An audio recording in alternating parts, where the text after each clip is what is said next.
New Testament Christology. This lecture is an introduction to the subject of New Testament Christology.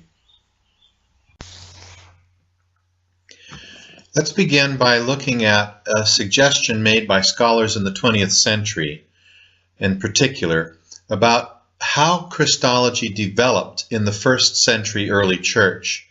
The presumption here is that Christology is an evolutionary theology. It is evolving over time for different reasons. And the assumption is that Christology in the earliest time of the church in the first century is a low Christology, but it develops for different reasons to a full-blown high Christology. The low Christology focuses on the idea that Jesus was a great teacher, a revered person, and essentially the humanity of Jesus. Whereas the high Christology idea is that Jesus comes to be seen by the early church as a divine, pre-existent, eternal deity. So this can be represented, for example, in a book by Hendrikus Boers called Jesus and the Christian Faith. He says the fundamental problem of a Christology of the New Testament was that the view of Jesus found in New Testament Christology was not historically true of Jesus himself. That quote came from a book arguing against this position by Charlie Moule, C.F.D. Moule, in 1978, called The Origin of Christology. Moule is objecting to the notion that Christology begins with a Palestinian rabbi at the earlier part of the first century and then ends up with a Hellenistic savior cult of Christianity, Orthodox Christianity, at the end of the first century. This idea of evolutionary Christology, though, really was dominant in the 20th century and, of course, is still around today.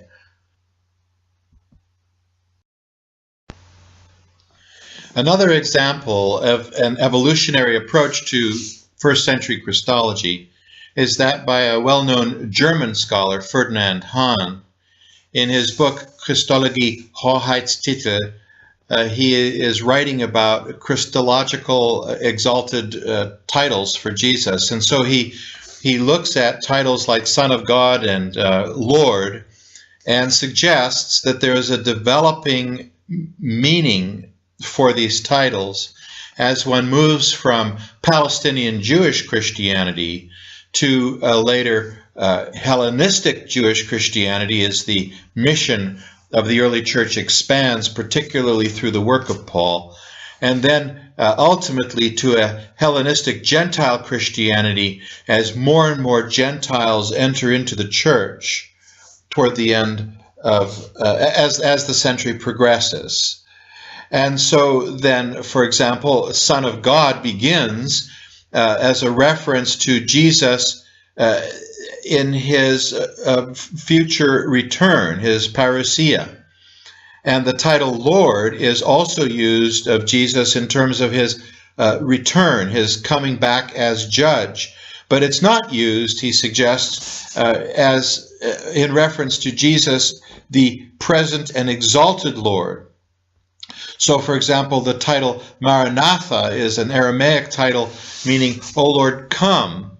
And so it's calling God Lord as the one, he will come as future judge. He will come as Lord in the future. And then this now develops in Hellenistic Jewish Christianity in this way. Jesus is now exalted and risen Lord with the title Son of God, presently. And what helps develop this notion, suggests Hahn, is reflection and use of Psalm 110. This confirms Jesus as a presently exalted Lord.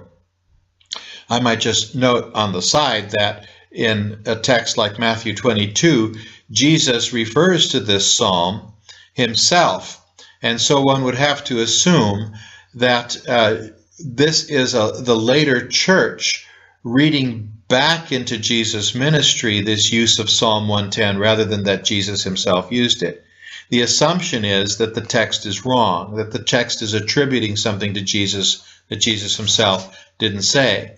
And so this is an arguing against the text in order to come up with a theory such as this.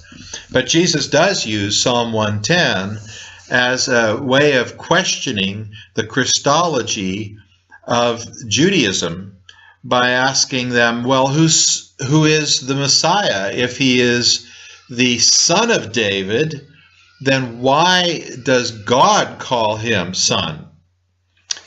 All right, now then we move to the Hellenistic Jewish Christianity version of all this. And at this point, we finally move to a full-blown belief that Jesus is divine, a divinized Jesus. And here we have representative of this, the story of Jesus' transfiguration in the Gospels, the Synoptic Gospels.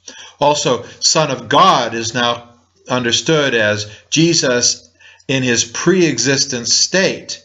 Son of God refers to Jesus' divine nature itself. He is eternal. So we move from the early version of a future Son of God concept now to an eternal and pre-existent divine Son of God understanding to this title. Furthermore, the word Lord is now understood as a divine title of Jesus. And where is this coming from? Well, it's coming from the Greco-Roman religions. It's coming from the mystery religions on the one hand, and also the imperial cult, which divinized emperors upon their death. The Senate would declare that this Caesar or that Caesar was now the divine Caesar who is ascended into among the gods. Well, this is quite a challenging idea then, that Christology is developing in an evolutionary way as a result of outside influence rather than with reference to the reality of who Jesus is.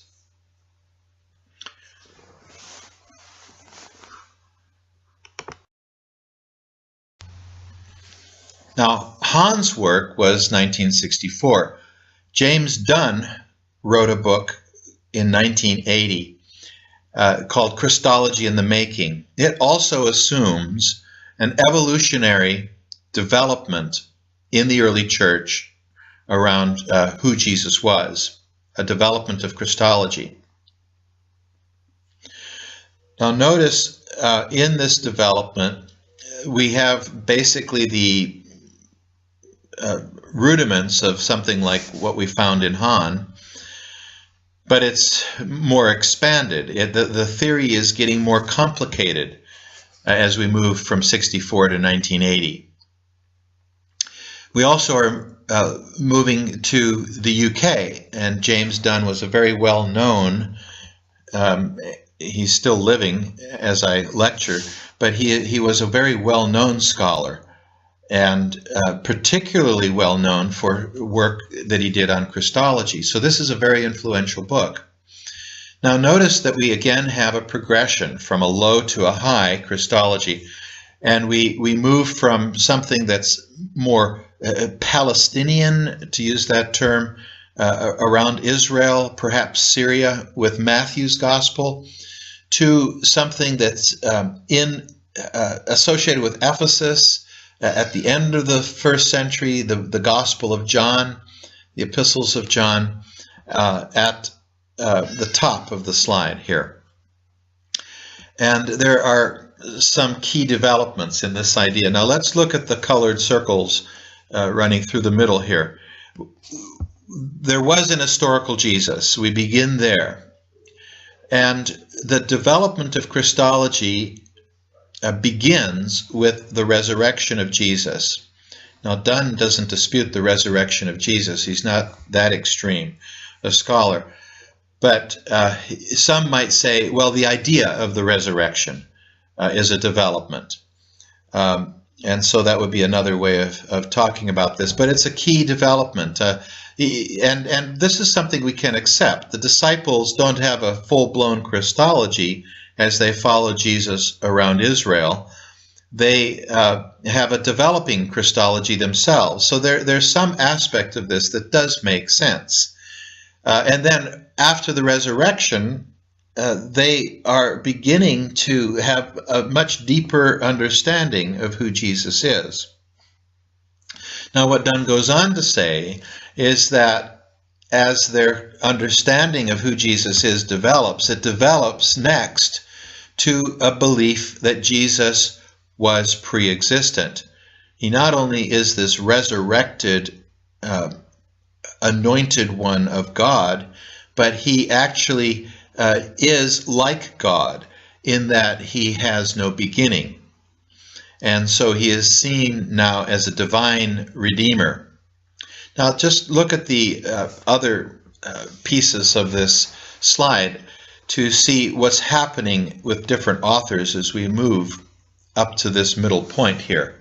So with Matthew's Gospel, we have various titles that apply to Jesus and are not understood in a full-blown sense as they might be later on in the century. So Jesus is a messianic figure. He is the Son of David. He is Son of God, but what does Son of God mean? It can be understood in a more limited sense than in a divine sense, such as when Israel is called Son of God, for example, in the Old Testament. One designated, one appointed by God, God's person on the scene, the one through whom God is doing something in salvation, but not this idea that he is a divine Son of God. The title Messiah, like Son of David, is still talking about a human individual. Jesus compared with Israel, Jesus seen as a prophet, Jesus seen as a servant in the language of Isaiah 40 and following, especially chapter 53. And then also Jesus seen as wisdom. There's a bit of wisdom Christology in Matthew's Gospel. Now notice with the triangle that has the title Paul on it, we have the idea that wisdom Christology is introduced to the development after the belief in the resurrection.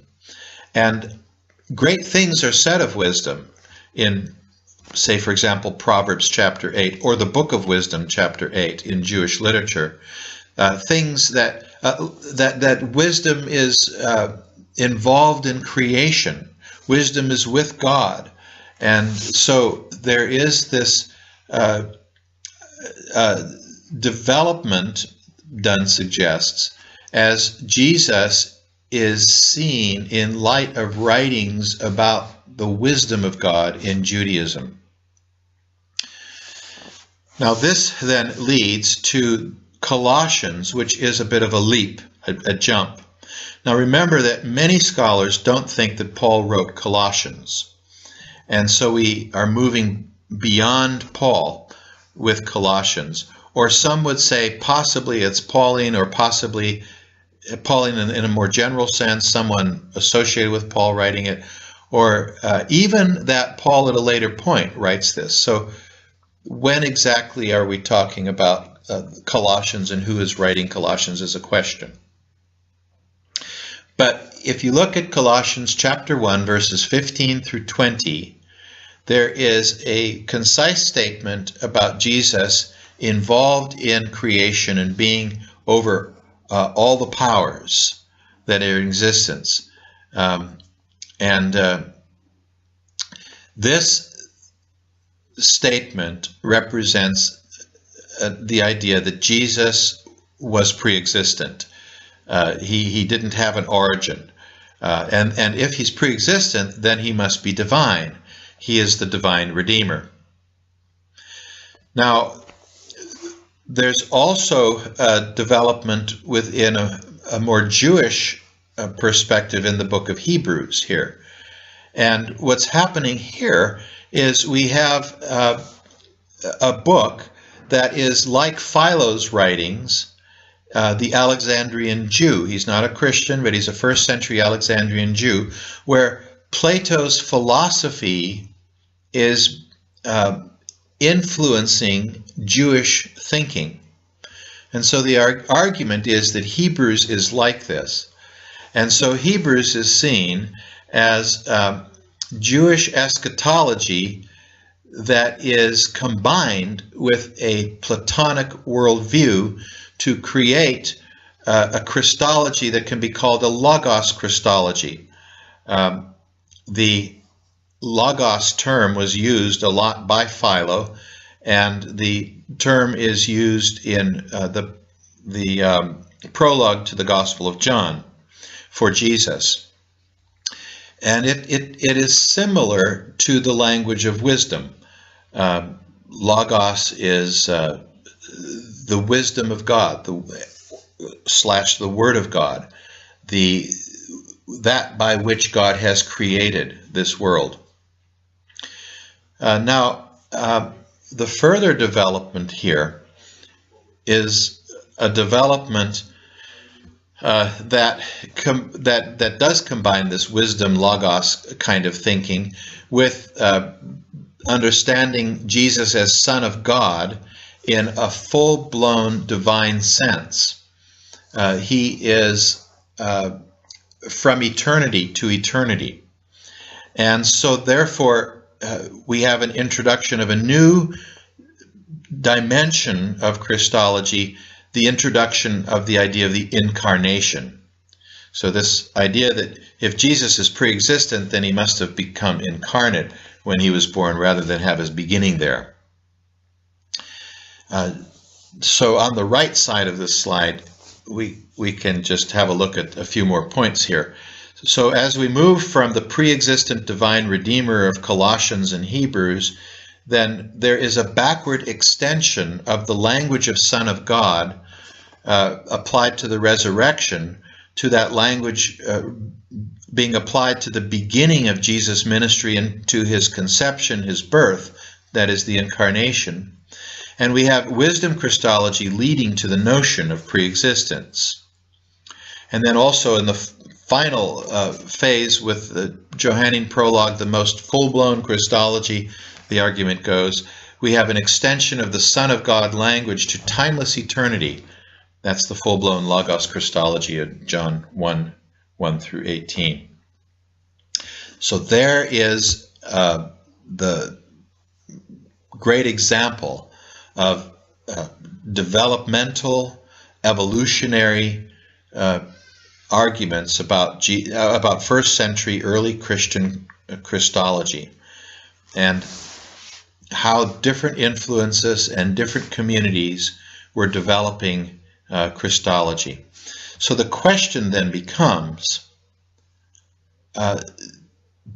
did earliest Christianity really have a low Christology? And that's where the pushback comes with a book like Richard Bauckham's work, as well as Larry Hurtado and other scholars, which we'll come to.